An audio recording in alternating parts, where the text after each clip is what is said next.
исполняющий обязанности директора Джайравско-Асинского государственного историко-архитектурного и природного музея-заповедника Ахметхан Цампиев. Он сейчас в нашей студии.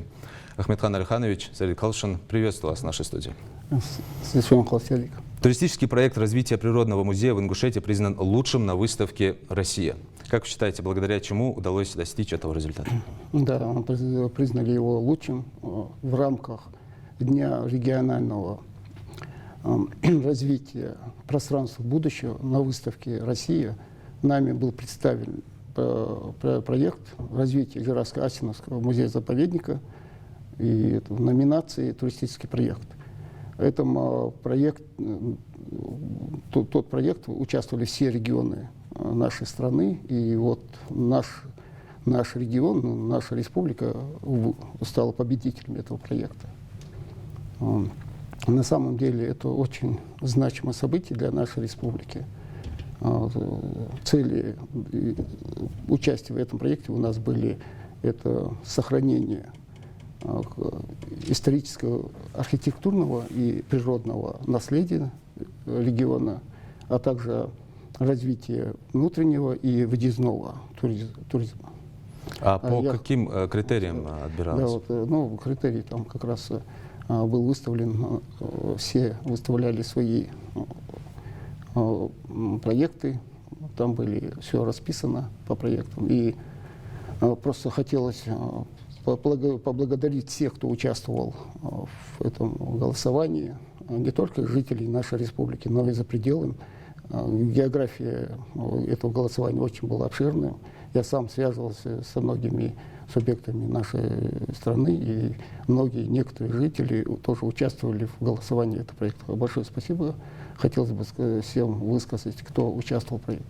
А так, мы на прошлом месяце тоже выезжал в Москву и представлял наш проект, как раз, и был репортаж по телевидению, поэтому там все довели до всех и участников форума, и по телевидению показали, поэтому многие удивлялись, подходили и спрашивали, удивлялись, что есть такой музей-заповедник в нашей стране, что такой уникальный. На самом деле это самый большой музей-заповедник под открытым небом, не только в Северном Кавказе, но и вообще в стране, и где сосредоточены более 5000 объектов культурного наследия. Поэтому эта победа, она очень значима для нашей республики.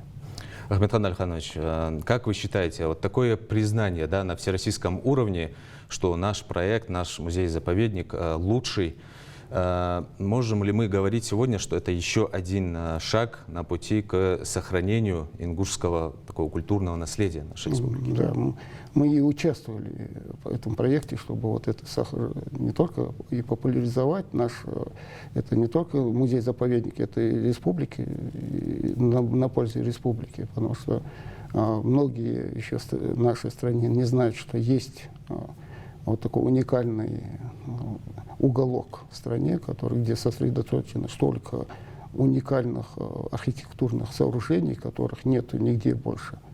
На самом деле это такой сказочный уголок в нашей стране. И многие, которые приезжают, я сталкивался с туристами, которые у нас в горах. Они по несколько раз приезжают. Они говорили, что их тянут обратно сюда, в республику, потому что, говорят, на эту красоту, которую невозможно наглядеться. И на самом деле человек, который приезжает у нас в горы, вот, туристы, даже местные, они как попадают в Средневековье.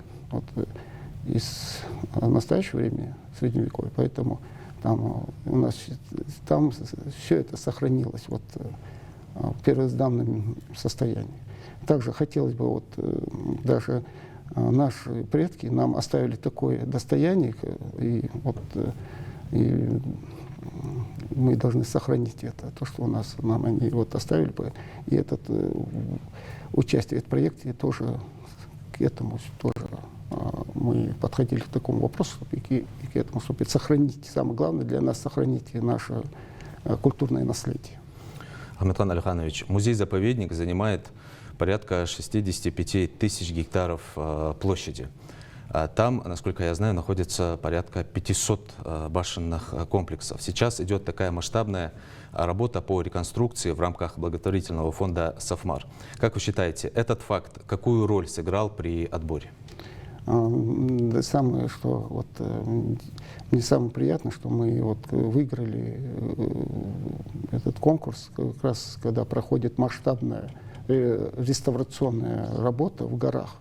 Сейчас у нас все знают, что по поручению главы Республики Ингушетия Калиматова и предприниматель меценат Гуцериев, благотворительный фонд «Сафмар», они восстанавливают наши башни. Идет полномасштабная реставрация некоторых башенных комплексов. Это как Тумги, Нижний Пуй, Келли и Эбен сейчас. Буквально на прошлой неделе мы принимали уже в башенные комплексы «Гоуст», выходцы Ахилью. Эта работа идет, и что приятно, что мы как раз выиграли этот конкурс, что как раз у нас в горах идет и такая реконструкция. И это все между собой взаимосвязано. Конечно, взаимосвязано и может и даст толчок дальнейшим популяризации наших гор. Ну и в скором времени будет еще лучше и еще краше. Да, да, обязательно. Это идет, и эта работа продолжается. И со слов Гуцериева, что это на долгие года работа, и она не прекратится. И мы со своей стороны будем контролировать ход работы, и чтобы работа эта не прекращалась.